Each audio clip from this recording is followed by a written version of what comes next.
Hello YouTube, back once again with Legends of Tomorrow reviews, and here we are with episode 3, Blood Ties, and yeah, another great episode from the show. I wouldn't say it was as good as part 2 of the premiere, but I would say it was definitely a step up above part 1 of the premiere, so, plot of this episode is they come up with the idea, like, wait, like, Vandal Savage, like, this man clearly needs a lot of money, like, probably all his power does come from his money for the most part, for the fact he had to try to sell a nuclear bomb for cash, if that's the case, then what? Maybe if we could ruin his banking, then like we could like set him back a few years, and yeah, that was the plot of the episode, and yeah, and so there was 3 separate stories in this episode. Probably the lamest one is there was one with Dr. Stein and Ray, when they were just trying to save Kendra, who had like pieces of shard up from the knife she was stabbed with last episode. Not much to say there. It was pretty lame. It was just basically nothing but just Ray just being like, I'm a loser, and Dr. Stein be like, no, you're not a loser, and that was it. Went on too long. It was pretty boring, just pretty dull. But then there was the second plot line with Jack's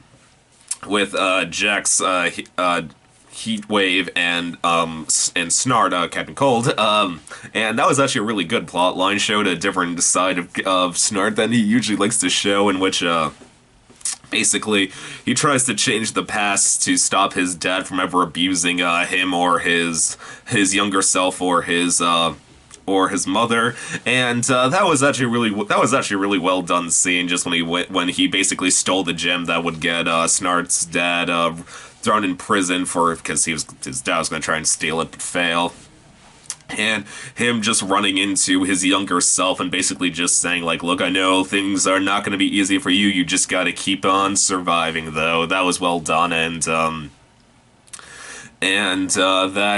just showing how much Snart truly does care for his sister. When he has a chance to kill his dad, he's like, no, the only reason I'm not killing you right now is because my sister is alive at the moment. So I really like that, and at least showed a more vulnerable side to Snart than he's ever liked to show, and so I actually really like that. I thought that was well done.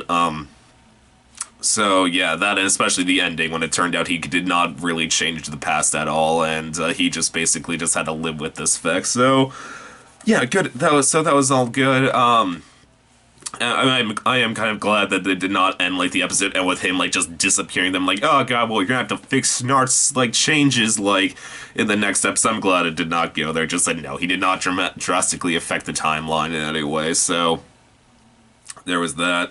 But the main plot line was also probably the best one this episode. It was with Sarah and Rip Hunter. Well, first you learn that Rip Hunter originally went back in time and tried to kill Vandal Savage when he just got his immortality, and I like the whole idea that he failed because he hesitated right before he could kill Vandal Savage. I did like the whole idea though that Rip Hunter to Vandal Savage and his followers that Rip Hunter is a legend to these people, like an infamous legend, and basically what happens is, basically this episode there was a lot of fun, basically just being a giant heist between Sarah and Rip Hunter. There's a lot of fun scenes. First when they go in the bank, that whole fight scene was fun. Like, even though they make the joke in Arrow, I still really like the joke when Sarah just kept throwing knives at all the henchmen, and then Rip Hunter just being like, "Jeez, how many knives do you have on you?" I thought that made me laugh. But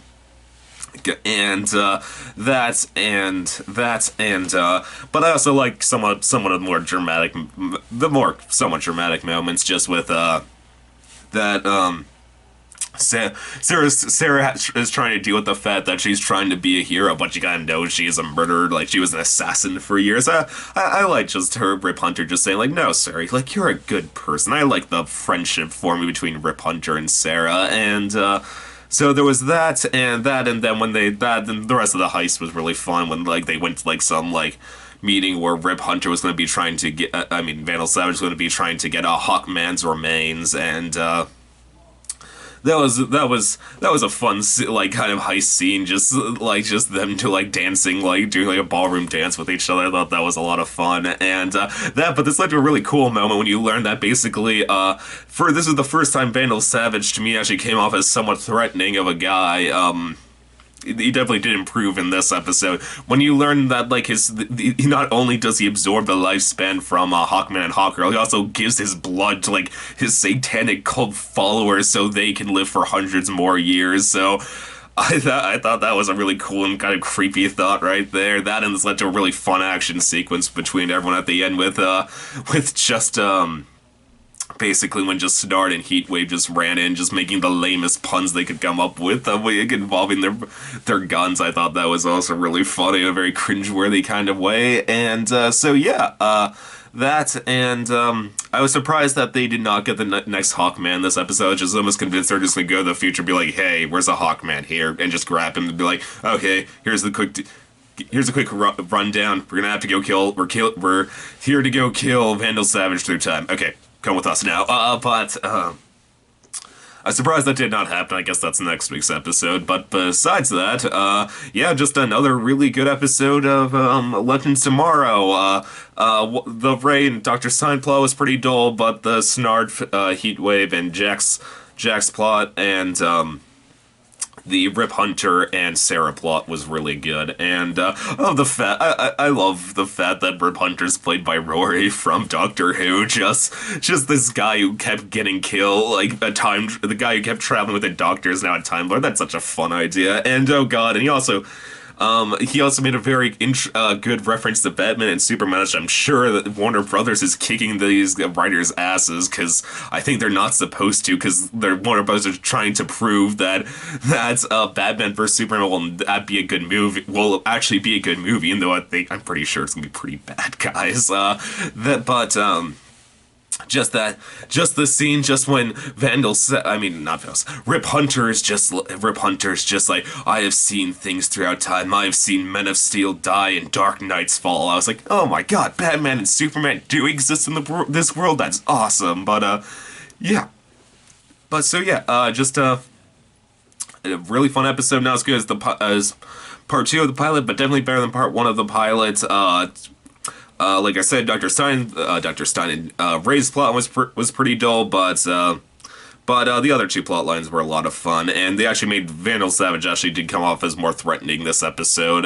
My only issue with him at the moment is the fact that they seem to keep killing him in every single time they run into him these past 3 episodes.